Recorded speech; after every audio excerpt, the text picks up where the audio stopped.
Og forfatteren Poul Ørum fortæller nu om begivenheder i barndommen, der har haft stor betydning for ham.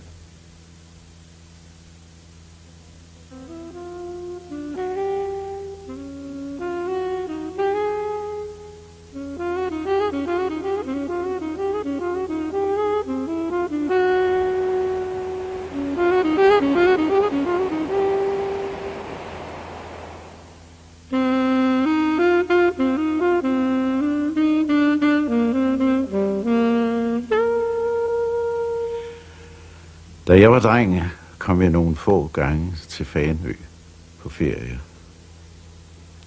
Det var måske et par uger. Og hvis de uger blev lagt sammen, kan det måske kun blive til nogle få måneder. Men alligevel er det den mest betydningsfulde del af min barndom. Her på Fanø oplevede jeg det, man ikke har ord for, det uudsigelige. En sommerdag, en blæsende sommerdag, går jeg ud gennem den bølgende klitmark, og undervejs oplever jeg det, at mit sædvanlige væsen ligesom falder fra mig. Grænserne bliver ligesom udvisket mellem mig og det landskab, jeg går i. Og så løber jeg hen langs stranden, løber i strandkanten, og oplever så det, at den svævende fornemmelse, at der løber jeg i solens tindren, og det hvide skum flyver fra bølgerne, og vågerne stiger i flokker op omkring mig, og det er som om jeg svæver sammen med dem. Jeg flyver. Og det var en fornemmelse af lykke, af usårlig frihed. Jeg ved ikke rigtig, hvad man skal kalde sådan noget. Måske et punktnedslag af evigheden. Men jeg oplevede det. Det var virkelighed.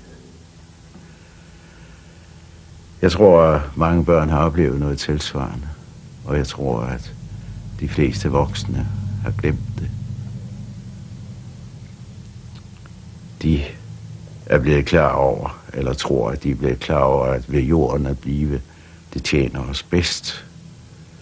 Men barnets oplevelse var altså sådan. Og børns oplevelse, tror jeg, ofte kan være sådan.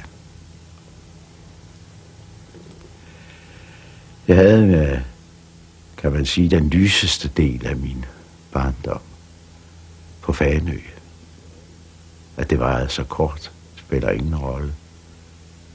Betydningen var sådan, at den stadig ved lejlighed dukker op som en varig glans i sindet hos mig.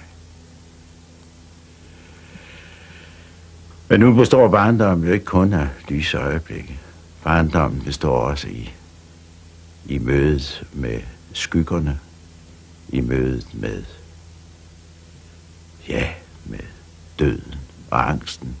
De to, som er så tæt sammenknyttede, som er et tvillingepar. Og døden og angsten mærkede jeg strejf af længe forinden. Den første del af barndommen boede jeg i Nykøbing Mors på Enghavevej. Et families hus, hvor vi boede på kvisten, og soveværelses vinduet vendte ud mod gården og mod den forbudte have, verdens køkkenhave, hvor min bror og jeg, ikke måtte komme.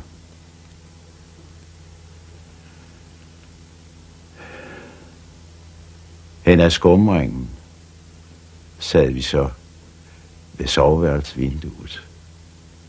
Eller rettere, min bror sad, han var den store. Og jeg var så lille, jeg har vel været 3 år. Så jeg stod op på en stol, på stolen, og vi kiggede ud. Vi ventede. Vi havde hørt, at Dollervært, som værten nedenunder hed, at han havde skubbet vinduet op, og så vidste vi, hvad der skulle ske. Og det er ved at blive skumring.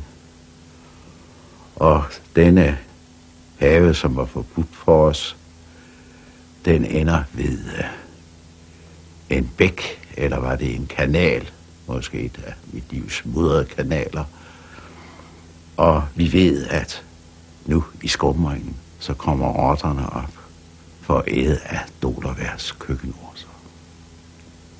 Og vi ser dem komme som så små sorte skygger op mellem bordrækkerne og vikulsrækkerne. Og så hører vi et skud, og de piler væk alle de små sorte skygger. Men en af rotterne bliver liggende tilbage og spjætter ud med forbenene. Og så ligger den stille. Død, sagde vi. Og det var det, vi lagde i ordet. Rotten, der spjættede ud med benene, og så rørte den sig ikke mere. Og så hører vi Dollervært komme klaprende på sine træsko hen over gårdens stenbelægning, og han går i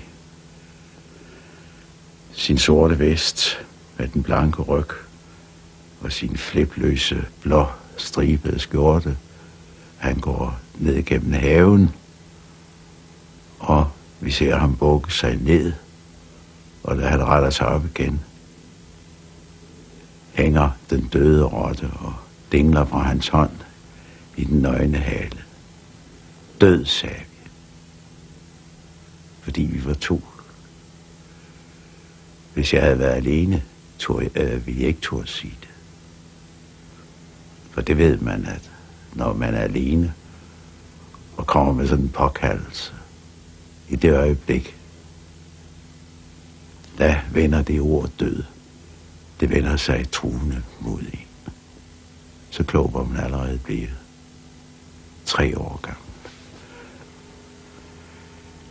Vi flyttede til Skive, Christiansgade. Igen en kvistlejlighed mod gården. Højere oppe dengang. Gården var en købmandsgård.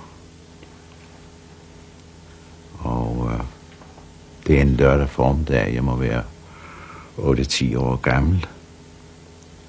Og jeg kommer ned ad trappen og går forbi Magda, hed hun. Jeg tænker altid på hende som Martha. Hende, der gjorde sig uro og bekymring over mange ting. Magda er købmandens husbestyrende.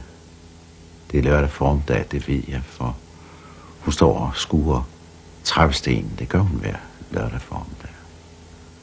Og jeg kan se hende for mig. Hun har sådan nogle ordentlige stødvise bevægelser. Det rykkede altid i hendes krop, når hun foretog sig noget. Som om der var en indestængt vrede i hende. Og jeg gætter på, at det var et tynes vrede over tingenes tyranniske krav på hende. Alle hendes livsdage. Jeg går forbi hende. Jeg har nøglen i hånden. Jeg skal på WC. Og solen skinner. Der ligger en række retirader i et skur. Der er en gang ind til den. Der er helt mørkt derinde. Jeg åbner døren. Så falder sollyset ind. Jeg kan ikke lide at være i mørket derinde. Og jeg ser mig om, der er vel ingen andre drenge i gården, der lægger mærke til det. Så sætter jeg en pind under døren, så den står åben. Og så låser jeg døren op til vores WC. Ved siden af tønden sidder der en stor rotte. Og jeg bliver forskrækket. Jeg smækker døren i, og så kalder jeg på Magda.